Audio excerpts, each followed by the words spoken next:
السلام عليكم ورحمة الله وبركاته.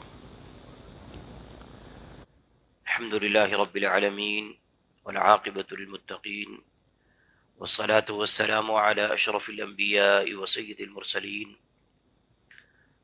أما بعد فأعوذ بالله من الشيطان الرجيم.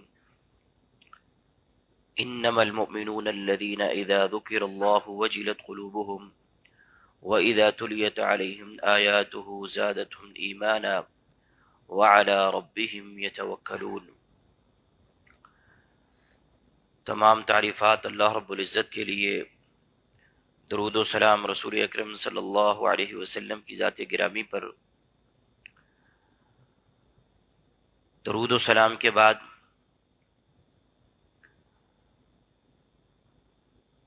دل کے اعمال کا ہم تذکرہ کر رہے ہیں، اور ان میں اللہ رب العزت پر توکل کرنا یہ ایک اہم عمل ہے. اور جو آیت کریمہ آپ کے سامنے تلاوت کی گئی ہے، اس کے اندر بھی اللہ رب العزت فرماتے ہیں کہ مومن ان کے سامنے جب اللہ کا ذکر کیا جاتا ہے تو ان کے دل ڈر جاتے ہیں، ان کا ایمان زیادہ ہو جاتا ہے، اور وہ اپنے رب پر ہی توکل کرتے ہیں. توکل کا مطلب ہے اعتماد کرنا، بھروسہ کرنا، یقین کرنا.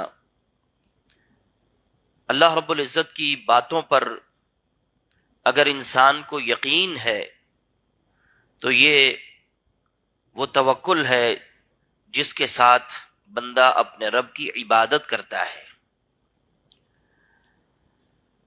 رسول اکرم صلی اللہ علیہ وسلم ایک جنگ سے واپسی پر کچھ ایک ایسی جگہ تھی کہ جہاں پر صحابہ کرام بھی بکھر گئے، اور آپ صلی اللہ علیہ وسلم نے بھی ایک سایہ دار درخت دیکھ کر کے اس کے نیچے آپ صلی اللہ علیہ وسلم نے آرام کیا. اور ایک کافر نے اس اثناء میں اس نے دیکھا، اور وہ آپ صلی اللہ علیہ وسلم کے قریب آیا، اور اس نے آپ صلی اللہ علیہ وسلم کی تلوار کو اٹھا لیا.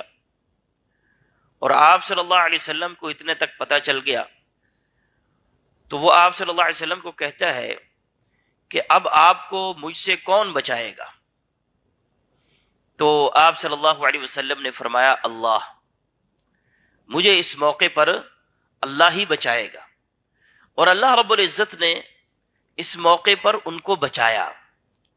اس لیے قرآن کریم کے اندر اللہ رب العزت فرماتے ہیں وَمَن يَتَوَكَّلْ عَلَى اللَّهِ فَهُوَ حَسْبُهُ، جو اللہ پر توکل کرتا ہے اللہ رب العزت اس کے لیے کافی ہو جاتے ہیں. حضرت موسیٰ علیہ السلام فرعون سے اپنی قوم کو چھڑا کر کے لا رہے ہیں، اور جب پہنچ جاتے ہیں سمندر کے سامنے، آگے پانی ہے اور پیچھے فرعون کی فوجیں، لشکر آ گیا ہے. اور اس موقع پر یہ جو نئی نئی جماعت مسلمان ہوئی ہے پریشان ہو جاتی ہے، اور حضرت موسیٰ علیہ السلام کو کہتے ہیں کہ اے موسیٰ، اب تو ہم پکڑے گئے، آگے پانی ہے اور پیچھے فوجیں ہیں. اور حضرت موسیٰ علیہ السلام اپنی ایمانی اور تقوی اور توکل کی اس جرت کی بنیاد پر بیان کرتے ہیں، اور اللہ رب العزت نے قرآن میں اس کو ذکر کر دیا. وہ فرماتے ہیں کلا، ہرگز ایسا نہیں ہو سکتا، ان معی ربی سیہدین، میرے ساتھ میرا رب ہے اور وہ مجھے ضرور راستہ دکھائے گا. اور اللہ رب العزت نے اس موقع پر ان کو راستہ دکھایا. رسول اکرم صلی اللہ علیہ وسلم جب مکہ سے ہجرت کرنے کے لیے نکلے، اور آپ غار کے اندر موجود ہیں، غار ثور کے اندر، اور کفار تلاش کرتے کرتے باہر آ جاتے ہیں. حضرت ابوبکر صدیق رضی اللہ تعالی عنہ پریشان ہو جاتے ہیں، تو آپ صلی اللہ علیہ وسلم ان کو کیا فرماتے ہیں؟ لا تحزن ان اللہ معنا، پریشان نہ ہو، ہمارے ساتھ اللہ ہے. یہ توکل ہمارا اپنے رب پر ہونا چاہیے. اور جب اس انداز کا توکل بندہ اللہ پر کرتا ہے تو اللہ رب العزت بغیر اسباب کے بھی بندے کی مدد فرماتے ہیں. آج کل ہمارے معاشرے کے اندر یا ہم توکل کے حوالے سے کس قدر کمزور ہیں اور کیوں کمزور ہیں. دیکھیے اللہ رب العزت تو قرآن کریم کے اندر فرماتے ہیں وَمَا مِن دَابَّةٍ فِي الْأَرْضِ إِلَّا عَلَى اللَّهِ رِزْقُهَا، کہ دنیا کے اوپر کوئی بھی مخلوق زمین پر رینگنے والی، کوئی بھی مخلوق زمین پر چلنے والی، فرمایا اللہ رب العزت کے ذمے ہے اس کا رزق، اللہ ہی اس کو رزق دیتا ہے. اور ایک موقع پر اللہ رب العزت دوسری جگہ پر فرماتے ہیں کہ یہ اپنی اولادوں کو قتل نہ کرو، نحن نرزقهم وإياكم، ہم ان کو بھی رزق ہم دیتے ہیں، تمہیں بھی رزق ہم دیتے ہیں. لیکن آج ہم رزق کے حوالے سے کس قدر پریشان حال ہوتے ہیں. لیکن جب ہم بات کرتے ہیں تو ہر بندہ مانتا ہے. ہم کہتے ہیں جناب تمہارا رزق میں کھا سکتا ہوں، کہتا ہے کوئی بھی نہیں کھا سکتا. جناب میرا رزق آپ کھا سکتے ہیں، کہتے ہیں نہیں جی. اور اگر ہم کہیں کہ جناب آج میرے مقدر میں جتنا رزق ہے، کیا میں اگر کوئی زیادہ محنت کروں، زیادہ کوشش کروں، تو آج کے میرے مقدر میں جو لکھی تھی رزق، اس میں سے ایک پائی یا ایک دانہ یا ایک پیسہ بھی میں زیادہ لے سکتا ہوں؟ کہتے ہیں نہیں. لیکن جب معاشرے میں نکلتے ہیں لوگوں کو اسی مال کے لیے دھوکے دیتے ہیں، اسی مال کے لیے ہم فراڈ کرتے ہیں، اسی مال کے لیے ہم دکان بند نہیں کرتے ہیں نماز کے ٹائم میں، اسی مال کے لیے ہم جھوٹ بھی بولتے ہیں، پتہ نہیں کیا کچھ کرتے ہیں. جبکہ عقیدہ ہمارا کیا ہے، ہمارا توکل کیا ہے، اللہ رب العزت کے ساتھ ہماری بات چیت کیا ہے، اور وہ یہ ہے کہ رزق دینے والا اللہ رب العزت کی ذات ہے. ہر حال میں، ہر انداز میں رزق اللہ رب العزت کے ذمے ہے. بلکہ رزق کے حوالے سے تو یہ بات واضح ہے کہ جب بچہ اپنے ماں کے پیٹ میں ہوتا ہے اس کا رزق اسی وقت ہی لکھ دیا جاتا ہے کہ اس کو کتنا رزق ملنا ہے. آج مجھے اپنے بھائی پر اعتراض ہے، آج مجھے اپنے بیٹوں پر اعتراض ہے، آج مجھے اپنے قریبیوں پر اعتراض ہے، اور یہ نہیں جانتے اور اس پر توجہ نہیں کرتے کہ یہ بھائی میری مرضی سے نہیں آیا ہوا، یہ بھائی میرا رزق ہے، اللہ نے مجھے یہ دیا ہوا ہے. اور یہ میرے بچے، یہ میری بیوی، یہ میرے خاوند اور یہ میرے رشتہ دار، جو کچھ بھی مجھے ملا ہوا ہے، جس گھر میں میں پیدا ہوا ہوں، یہ گھر بھی اللہ رب العزت نے مجھے دیا ہوا ہے، یہ اللہ کا دیا ہوا ہے. ہم اس پر اعتراضات یا اس حوالے سے پریشان نہ ہوا کریں، بلکہ اس کو ہم قبول کریں. رضیت باللہ ربا وبالاسلام دینا وبمحمد النبیہ، کہ اللہ کے رب ہونے پر ہم راضی ہیں، اور اللہ نے جو ہمارے مقدر میں کر دیا ہے ہم اس پر راضی ہیں. ہاں یہ بات ضرور ہے، اسباب اختیار کرنے چاہیے. رسول اکرم صلی اللہ علیہ وسلم نے فرمایا تھا اپنے اونٹ کا گھٹنا باندھو، پھر اس پر توکل کرو، پھر اللہ رب العزت پر توکل کرو. یہ نہیں ہے اسباب کو اختیار نہ کرنا، یہ بھی فرمایا یہ عقل کے اندر کمی ہے، یہ عقل کے اندر خرابی ہے کہ اگر کوئی اسباب کو اختیار نہیں کرتا ہے. اسباب بھی اختیار کرنے چاہیے.